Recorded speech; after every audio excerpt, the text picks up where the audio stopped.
Hey, shalom, shalom, shalom. This is Nahman with the Great Millstone Camp here in Washington, D.C. Hold on. Just a second. Sorry about that. Here in Washington, D.C., back from another video. But first and foremost, call all Yahweh, Bahashem Yahushua, Bahashem Rakahakwadash, and of course, double honors go out to the apostles, bishops, and elders of Great Millstone who rule well. Salutations also go out to the fellow Akim that are out there on the highways and the byways. All right. And a few Akwath that watch and learn. All right. Not to mention the many videos that are uploaded also that go out across four corners. All right. That help in the edification of the hopefully elect of our people. That's what we do it for. All right. Here's the copyright disclaimer under Section 107 of the Copyright Act of 1976. Allowance is made for fair use for purposes such as criticism, comment, news reporting, teaching, scholarship, and research. Fair use is a use permitted by copyright statutes that may otherwise be infringing. Non-profit, educational, personal use tips the balance in favor of fair use. Fair use. That's what I'm doing it for. All right, news reporting, teaching, criticism, comment, all that's listed above. I in no way intend to profit off of this. All right, merely as a teaching tool is what it's used for. So, anybody remember this guy? This is the Cal Kalinske show, a clip from him. This is Secular Talk, his YouTube page. Old Glenn Beck. Wow. Boo-hooing. All right, somebody got there, these people, boy, it's funny to me because I don't think that's why they're boo-hooing. But we'll get into that. I'm not going to jump the gun. So let's go ahead and play the video. So do you guys remember the other day we showed a speech that was given at this weird Christian-Israeli summit? And it was like somebody from a South Korean delegation who gave this speech, and she was crying. And she was crying, and she was like, I apologize for everything I've done to besmirch the state of Israel. The glorious state of Israel, yes! And the crying on stage. It's very weird. It's very bizarre, because it's like, why are you crying? What exactly are you crying about? Why are you at this weird event that's supposed to be like a Christian Israeli get-together? What is with this self-flagellation that so many people do when they go to Israel and they talk about, like, I'm not worthy. Israel's the land of the chosen people, yes, the chosen one. Like, what is this?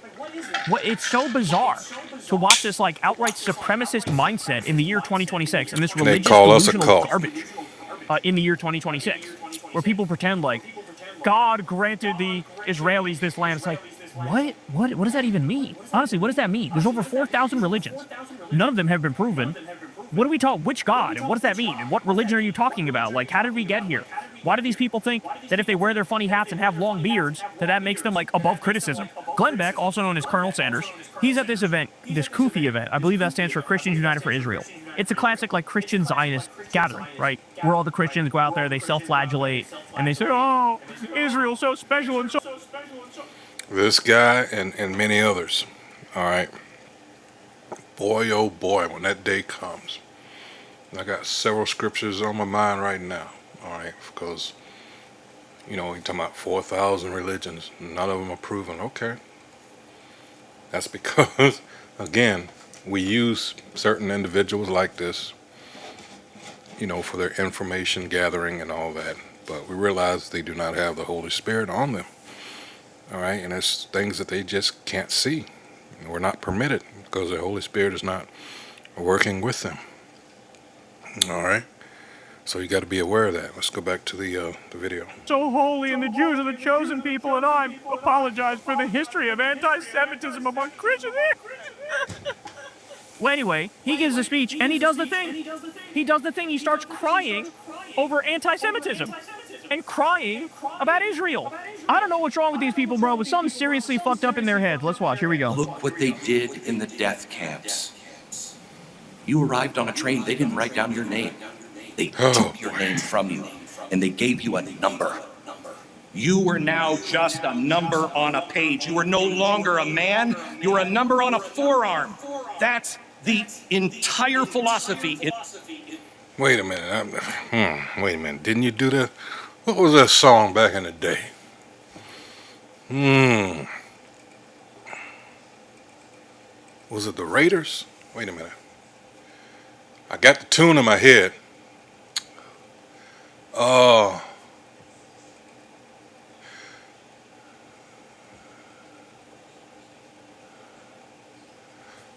you're so quick. Let's see.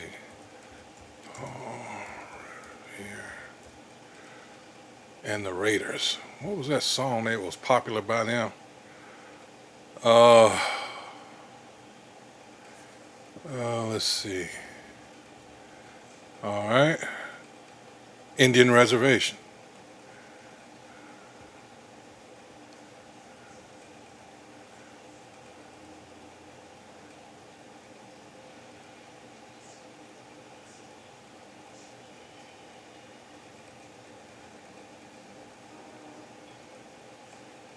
Copyright disclaimer.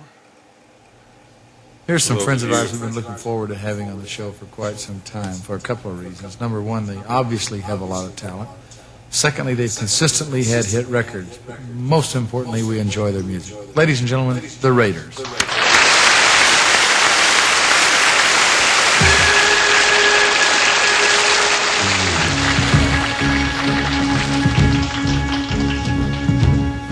took the whole Cherokee Nation.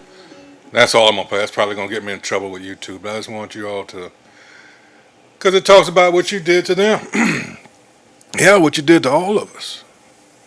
All right, and I find it funny because these are the people that were the architects. All right, of what was done to us, and then they're playing this game, and these suckers, which a lot of these Christians and sympathizers are. All right, they're playing this game with them. Now they're the victim. But I wish you could. I couldn't. I might have went too far with that. But the words to that song. Oh man, maybe I should have did this first. But it's that beat.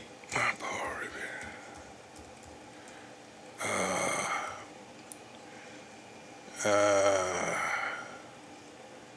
all right, and the Raiders. Whoops. Let's see. Cherokee Nation. Song lyrics.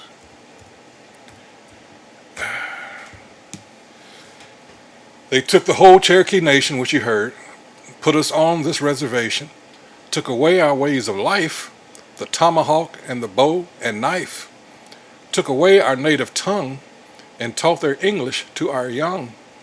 And all, and all the beads we made by hand are nowadays made in Japan. And then it goes into the chorus, blah, blah, blah, blah, blah. So proud to live, so proud to die. They took the whole Indian nation, locked us on this reservation. Though I wear a shirt and tie, I'm still a red man deep inside. Skipping down to the last. But maybe someday when they've learned, Cherokee Nation will return, will return, will return, will return, will return. All right? So spare me this. In one act of ink. Where's this passionate speech when it comes to defending the Palestinians who are being mass murdered right the fuck now? He's doing this anti-Holocaust bit, which is like, great, I hate the Holocaust too, duh. But there is a Holocaust going on right now, and it's being carried out by Israel, the country you continuously suck off. You're not called by name. You're a unit. You're a quantity. You're the collective's property now. And you're interchangeable. Fucking cares. You're nothing. And against that number stands the whole testimony of Scripture. Because God looks at that same arm, that same soul, and he does the opposite. He gives you back your name. Oh, That's the war. That's the war we're fighting now. And it's not political. It never has been political. It's spiritual all the way down to the marrow of the bone. how demonic It's do you have to be to try to, how am I going to put this? The fact is, as he just said, you've got a genocide or an attempted genocide going on, and you're still trying to sell this narrative that you're the victim. You want to keep accusing us of dwelling on the past, but you keep bringing up this hollowhook shit, which clearly you're in the power seat now, and you're doing the, wow, the hypocrisy, man. It's staggering. The outright lies. These people are truly demonic. They are indeed the wicked. Spiritual war, and there are casualties, and we're already losing people, and you know the names. Men and women who once stood on this very ground as our friends. They wore the pin, they prayed the prayer. Now they're just asking questions. They found the category.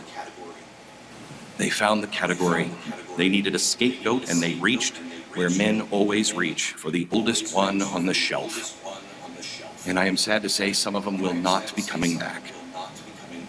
Somebody asked me, I was doing an interview on the way over here, a reporter asked me, how do you feel about what's going on? And I said, I know this doesn't come from me, because I'm not like this naturally. I know this comes from God. I am beginning. See, and the thing, being the big bad bully along with America, but over there in Western Asia, the so-called Middle East, all right, they want total autonomy. They want, and Iran is standing in their way. But to show you how things are working out, these people, because they knew their enemy, and I'm talking about Iran, and they knew that, hey, we got to do something to protect ourselves, because sooner or later they knew that they were going to try some bullshit, and they and America did on behalf of them devils. All right.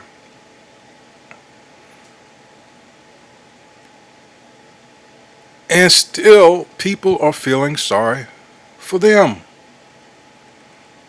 when they clearly were the aggressors. Go figure.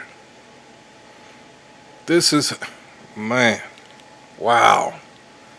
But now, hey, a lot of people see it for what it is. Former allies. And America, the good thing that's coming out of this, America is being isolated, along with those pretenders over there in the Holy Land. And thankfully, a lot of people are just tired of the bullshit.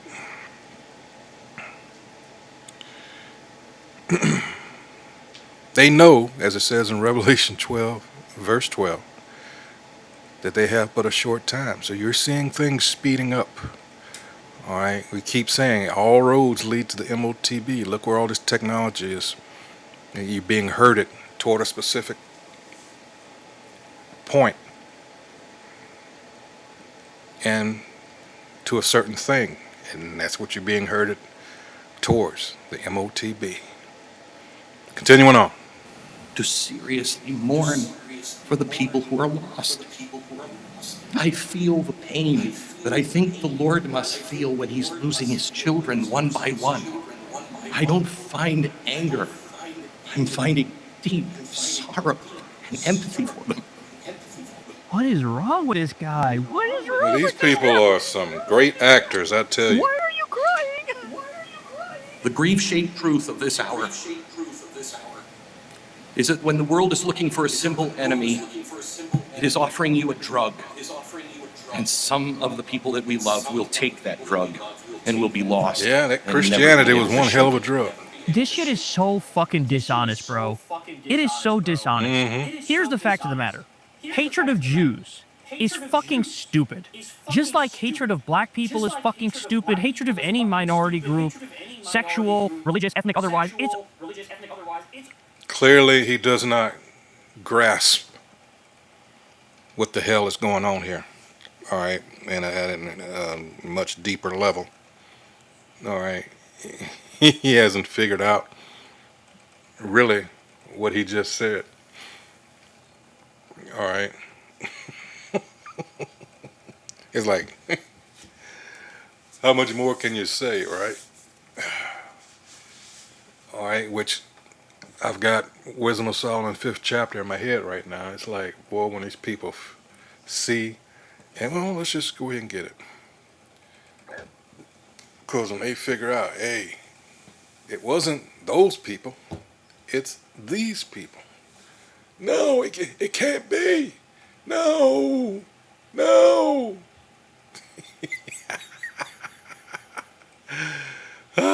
Wisdom of Solomon 5. All right, he's not able to put the pieces together properly. It says, then, I'm going to start at the top, then shall a righteous man stand in great boldness before the face of such as have afflicted him, which we are doing presently and have been. All right, out there on the highways and byways, trying to tell our people, hey, time is short. Now's the time for repentance.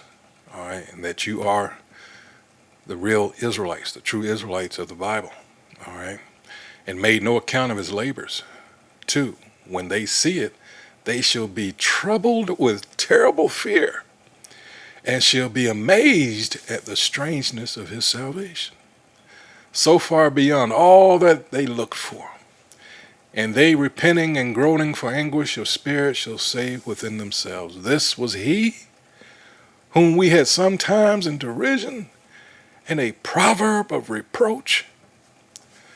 We fools accounted his life madness and his end to be without honor. Look at them niggers. There's nothing lower than them not realizing that, hey, this is all part of prophecy. This is a result of the curses put upon. All right.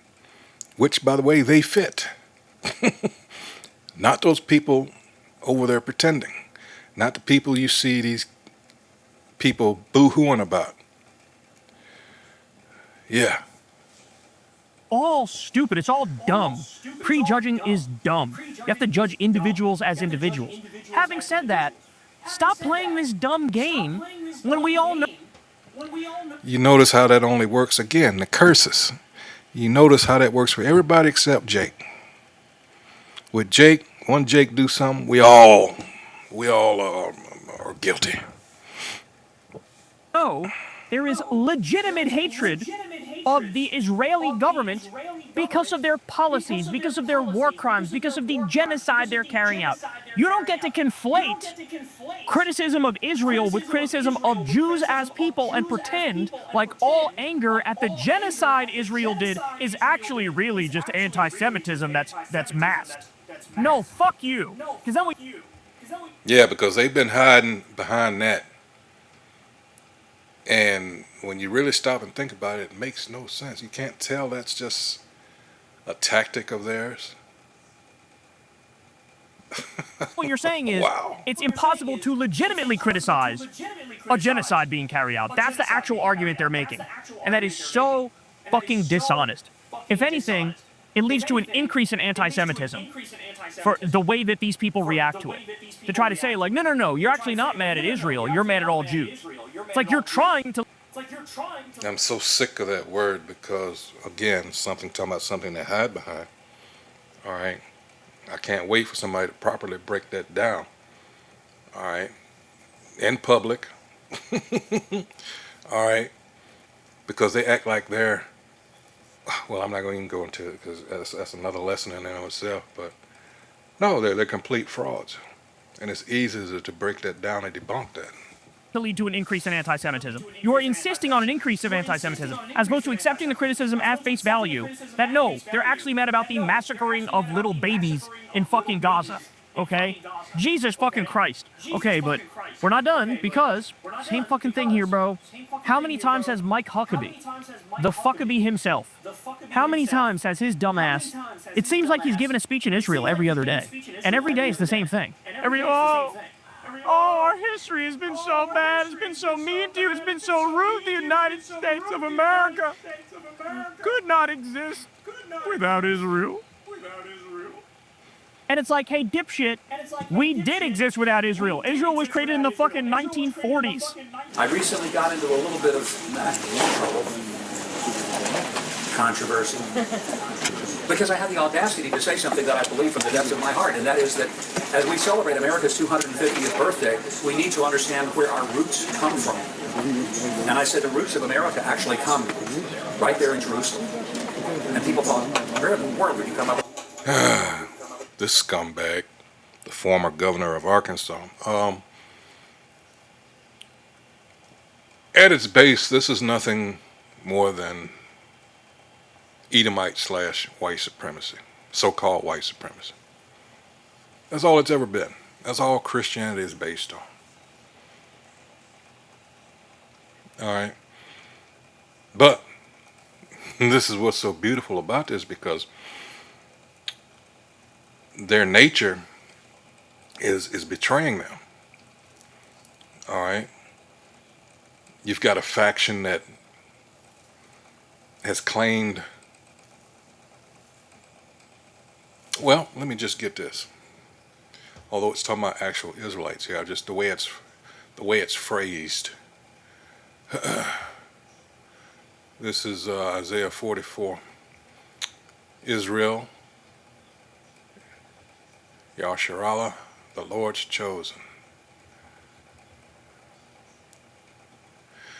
Verse 5 says, one shall say, I am the Most High, whose name is Yahweh, and another shall call himself by the name of Jacob.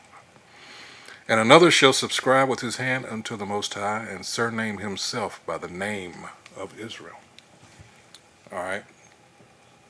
And that's what they have done. Ezekiel 36 chapter. Let's go there.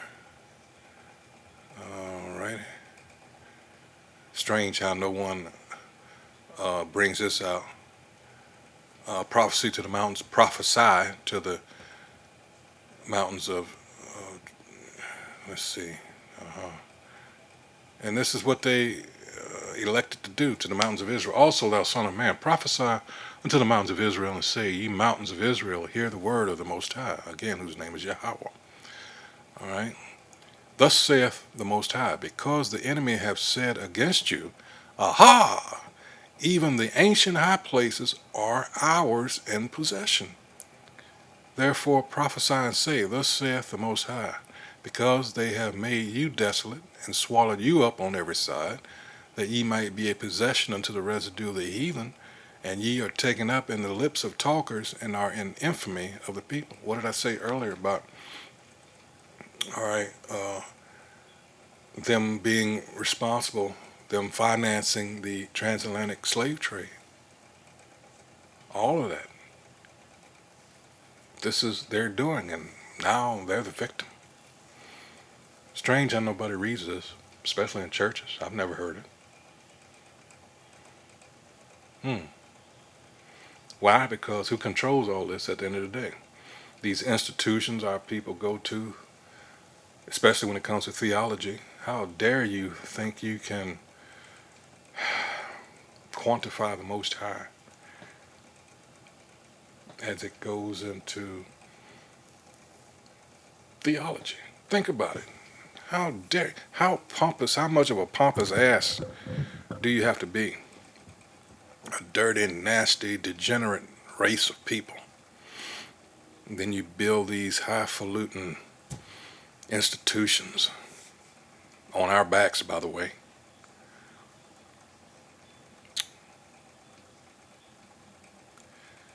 And get in there and think that you qualify to break down anything about the Most High and teach.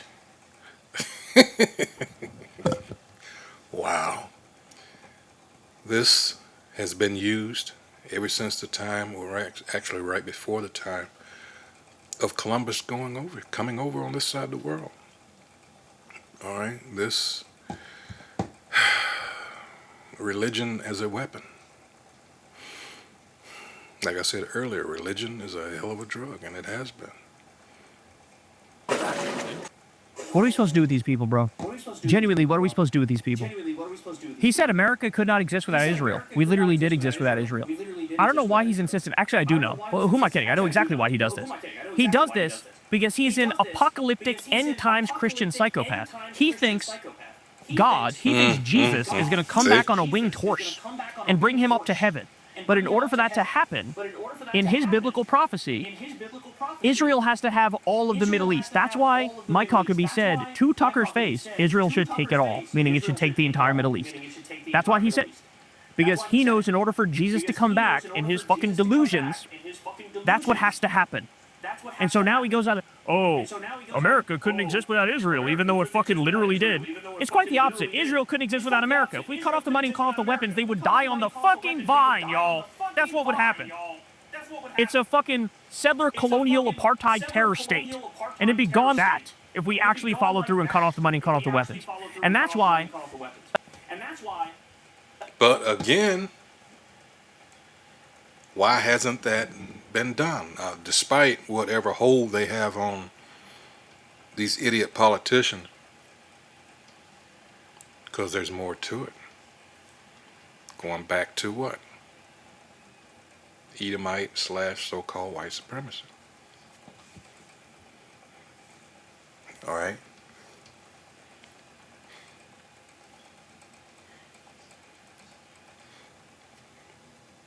It's something more than what people are seeing, and a lot of people just don't want to admit it. When we bring up the fact that you've got these banking families, ultimately they're controlling all. Well, ultimately it's the Most High, but you know, they're the puppets, all right, that are being controlled. They think they are in control, and they're really the real power behind this. All right. They've decided, the Israel lobby has found a way to pack the cabinet full of nothing but the biggest fucking delusional, fundamentalist religious psychopaths who are more committed to Israel than the U.S. Which is why fucking Huckabee says shit like this. I can't, Treason. man. I can't. I Treasonous. don't know what the fuck this weird humiliation ritual is, but I'll tell you this. I am pretty fucking sure that there's all sorts of disastrous information on all of these people who humiliate themselves on a regular basis for Israel. I know that Epstein blackmail file is thick as fuck, y'all. We know they got Trump dead to rights. We know they probably got the Katie Johnson video, what he did to that 13-year-old girl. They probably got all sorts of pictures and videos of Trump that Netanyahu has access to because Epstein was Mossad and all that information got back to Israel. There's probably a reason why he's restarting that war with Iran right now. Because he wasn't given a choice. Hey, you better restart that war. We're going to show the world exactly what you did with Epstein. Right? There's probably shit on Mike Huckabee. There's probably shit on 60, 70% of the people who are in power. That would be my guess. Because at this point, there's no rational way to describe the over-the-top fealty and loyalty to a terrorist rape apartheid state other than that, other than actual blackmail. A lot of corruption, a lot of buying people off. That gets you a certain amount of the way, but then there's also got to be some sort of fucking blackmail shit. Because I've never seen anything like this. You know, keep track, man. Everybody who goes to one of these weird events and starts crying for Israel, they have pictures and videos of them doing some of the most heinous shit you've ever seen. You can bet on that. Hey, y'all, do me a favor and... Yeah, and you know, I was thinking Glenn Beck, right? Anybody remember this? 15 years ago, at least.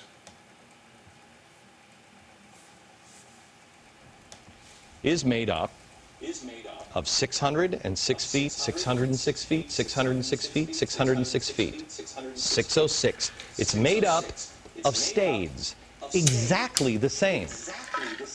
Now, if that's not interesting enough, look at the angle of the Great Pyramid of Giza. If you take the angle of the Great Pyramid of Giza, the slope is 51.8 degrees. Let's go back to the earthworks. If you measure the line that goes straight through the center of the structure, right here, and then you'll go true north, it's 51.8 degrees. That angle is exactly the same angle as the pyramids of Giza. It is the same math, the same calculations as ancient Egyptians. Let me show you one more connection.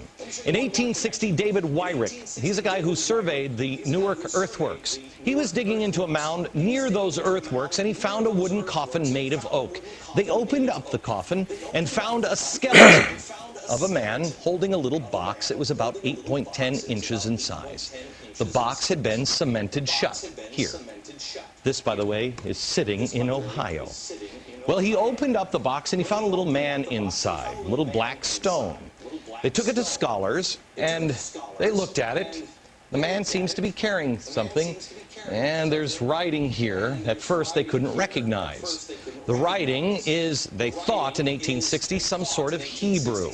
Well, finally, about 20 years later, they found some rabbis living in the area, and the rabbis looked at that, and they could read it. They said it was an old kind of block Hebrew, and it was a rendition of the Ten Commandments. Which was Paleo Hebrew. All right. My gosh, they didn't know this? Aren't these the same ones that said that they've always known who they are?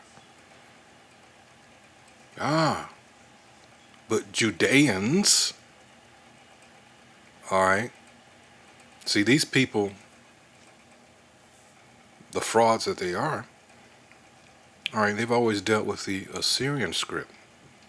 Judeans didn't go through the Assyrian captivity. It was Northern Kingdom. Now, this is another piece.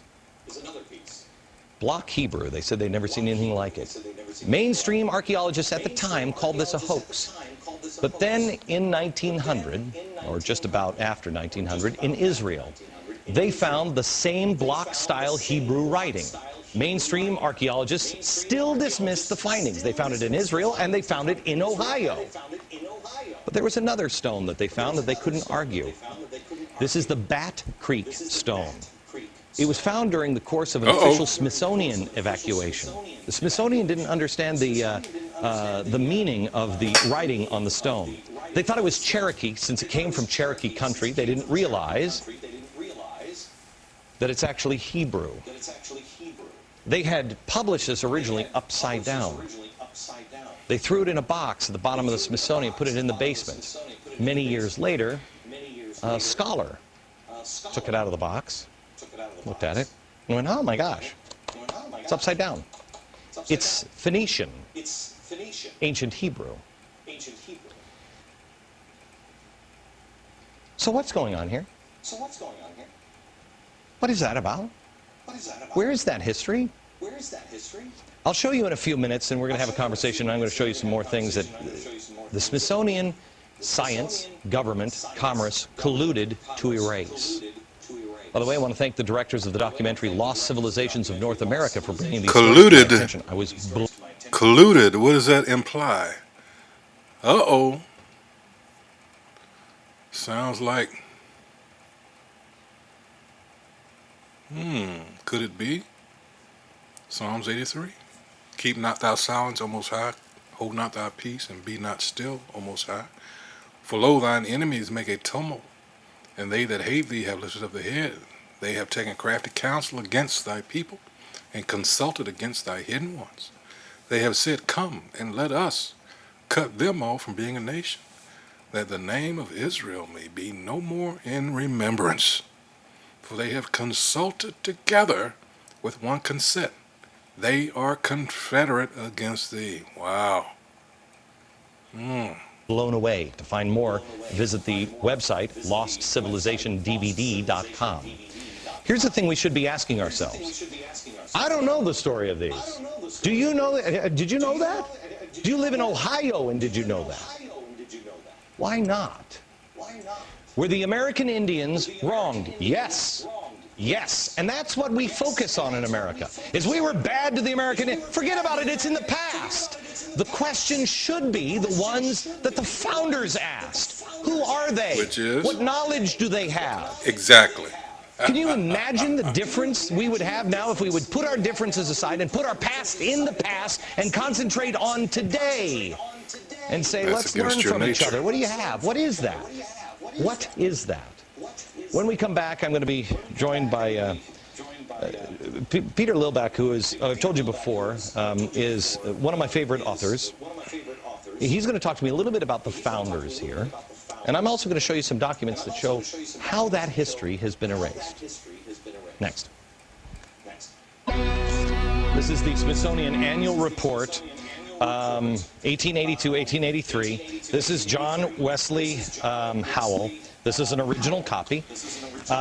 John Wesley Howell in 1789. Again, this is Powell. This is the director of the Bureau of Ethnology at the Smithsonian Institute. He said this: artifacts found prior to Christopher Columbus's arrival would be considered illegitimate by the Smithsonian. Only the savage Indian culture would be observed, and this created the artificial barrier to science. Only the savage. Science was colluding with government because of commerce, and religion was involved. Now, why do I tell you all this stuff? Not because I'm an collusion or anything else. You got to do your own homework. I just found out about this stuff. I'm amazed by it. I don't know what the answer is on.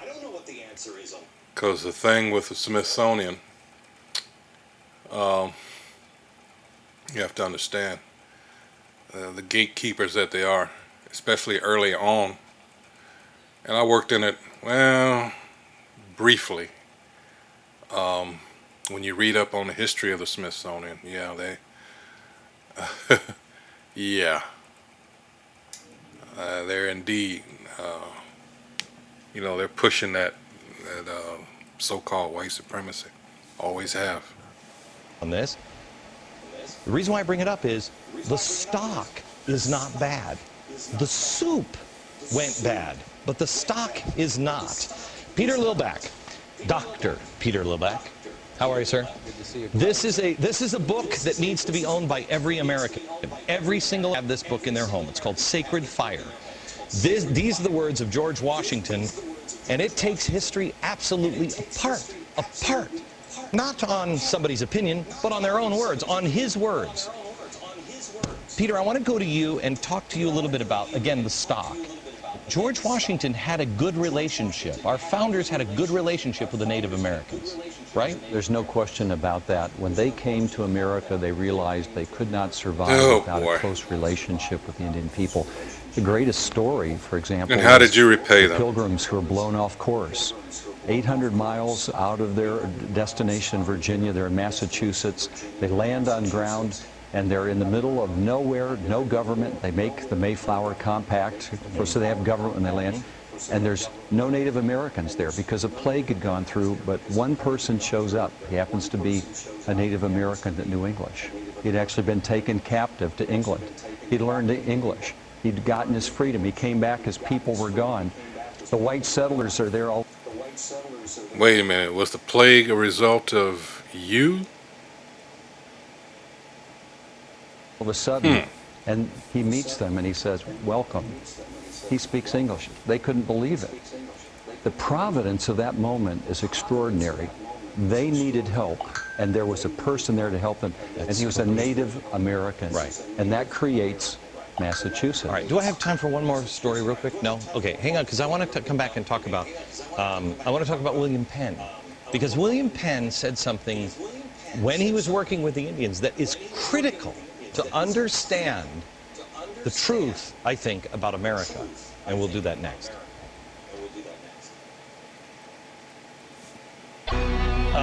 The history... Yeah. The history that has been erased in our nation, and in particular with the Native Americans, happened because it didn't fit the story they created, Manifest Destiny. It only works when Indians were savages, and they had to have savages for commerce and government to expand. The ancient artifacts prove otherwise. Why aren't we looking into those? Peter Lillback is the president of Providence Forum and the author of George Washington's Sacred Fire. Okay, Peter, I think a great place for Americans to understand the truth about Americans and Native Americans and African Americans, all of it. It comes from William Penn. Tell the story. Great story. Philadelphia, the great founding city of the United States. That's where government began. It was founded by William Penn. He wanted a city without walls.